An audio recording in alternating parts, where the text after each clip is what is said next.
Mga kapitay, sa magandang oras sa lahat at welcome po sa aking channel. Ito magandang pag-usapan po, ano? Ito hong lumabas na survey po ngayon ng isang independent research firm, ano?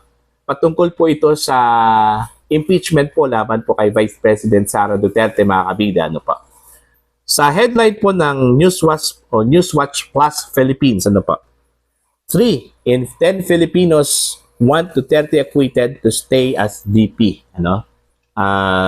Survey. Yun yung headline po ng Newswatch Plus Philippines, mga kabida, no? Lumabas po dito sa kanilang survey na 34% po, mga kabida, of the respondents, no? Yung kanila hong sinurvey, nagsasabi at naniniwala na ang Senate po ay hindi ho nila i-convict itong si Vice President Sara Duterte. Meaning, i-acquit po nila po itong si Vice President Sara Duterte. Ano pa? Na? Imagine na, 34%. Versus 23% lang po yung nagsasabing convicted at i-convict po itong si Vice President Sara Duterte. While, ito, significant number po ito, ano? 43% yung unsure. Meaning, hindi ko nila alam kung ano yung magiging resulta po ng impeachment trial po, ano? Laban po kay Vice President Sara Duterte, ano po? Eto, patuloy po tayo. Support for Duterte's acquittal was highest in her home region, Mindanao, at 56%, followed by Visayas, 36%, Metro Manila, 31%, and the rest of Luzon, 23%. Napakalaki yung numero, mga kabida, imagine. Ha? Mantakin nyo, ha? Sa Mindanao alone, 56% na yon, ano? Okay? Then Visayas, 36%, Metro Manila, 31%, and the rest of Luzon, 23%. So, itong mga numero na ito, ayaw po nilang ma-convict si VP Sara. Gusto ko nilang ma-acquit si VP Sara, mga kabida, na pa, na? The survey had 1,814 respondents with a margin of error of plus minus 2%. Ano? By the way, yung survey pala, ginanap po ito, mga kabida, noong February 10 hanggang 18. Ano? Alright? So, meron pong 9 days po ginawa po nila yung survey, mga kabida. Ano po? Ito. The same poll asked respondents if they agree with the House decision to impeach Duterte.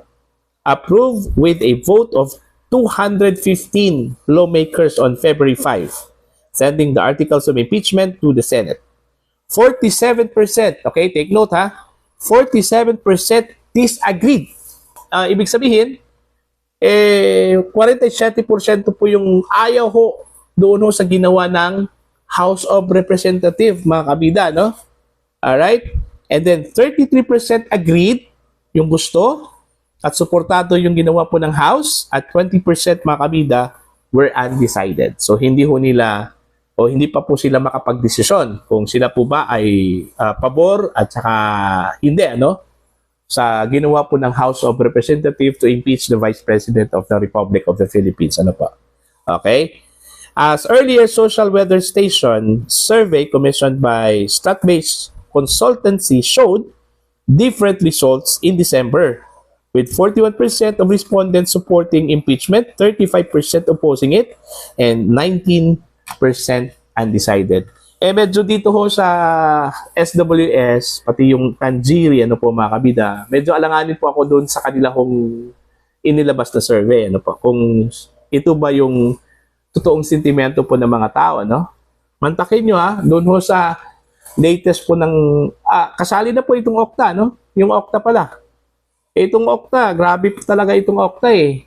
Yung latest na survey po ng Okta, mas marami na raw yung mga Pilipino na sumusuporta po sa mga Marcos, ano? O kay Pangulong Marcos, kumpara doon ho kay dating Pangulong Rodrigo Duterte, mga kabida, no? Nga ako, nung nabasa ko yun, natatawa po ako, eh. Kasi unang-una po, kung titingnan na po natin yung nangyari sa Cebu, ano? Grabe. Rami yung mga tao, mainit yung pag-welcome po kay dating Pangulong Duterte doon, mga kabida, ano po, no? Tsaka ito na lang po, mas simpler po, ano? Yung hatak po ng crowd, ano? Doon ho sa mga sorties ni PBBM or di kaya yung sorties po ni dating Pangulong Rodrigo Duterte, ano? Okay?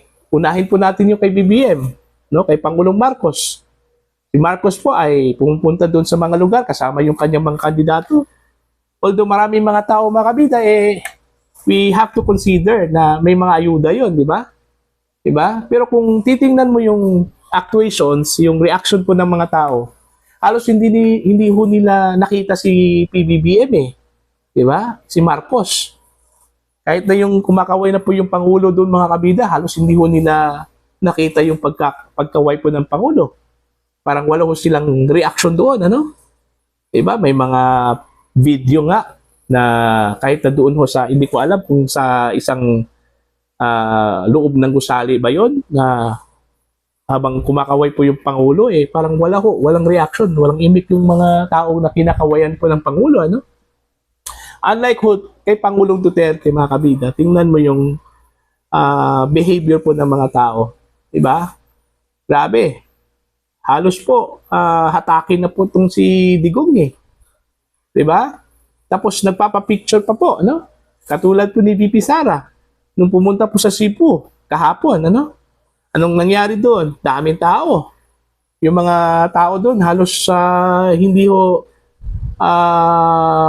magpaawat. No? Nagpapapicture po kay Vice President Sara Duterte. So isang indikasyon po yun mga kabida na hatak pa rin ano, yung mga Duterte kumpara doon ho kay Pangulong Marcos.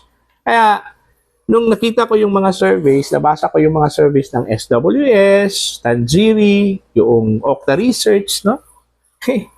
Natatawa lang talaga ako doon, no? Mas may ano pa ito, may katuturan pa po itong survey po ng WR numero kasi ho, tingin ko po dito fair no? Fair yung survey nila Ito, papatunayan ko po na fair yung survey nila Ito, maganda. Yung survey po nila patungkol doon ho sa performance rating po, no? Ng dalawang leaders po ng bansa. Ito, pareho po silang bumulusok, ano? Ito, performance rating po tayo mga kabida. Both leaders saw a drop in their performance ratings in the WR numero surveys. Ito po. Duterte satisfaction rating declined by 6 percentage points, okay? From 47% in September 2024, naging 41% na lang po sa February po mga kabida, no? WR numero noted Marcos posted an even larger drop of 15 percentage points from 45 in September to just 30% this month. So, Pebrero po, ano? Naging 30% na lang po, ano? Yung kaniyang satisfaction rating, ano po, mga kabida. So, pareho po sila, ha? Bumaba po, bumupulusok po yung kanilang mga numero, ano? Unlike doon ho sa SWS, sa Tanjiri, Okta Research, grabe, napakalaki yung disparity po, mga kabida. Ay, nako. So, yun po, no? Yun po yung survey po ng WR numero. Anong sa tingin po ninyo doon, mga kabida? Kapani-paniwala po ba yung survey ng WR numero? You can comment down. At sa mga hindi pa po subscribers sa aking channel, please subscribe. Just click the subscribe button. Click the notification bell, click all para updated po kayo sa aking mga uploads. Maraming salamat po sa inyong lahat. God bless po, mga kabida.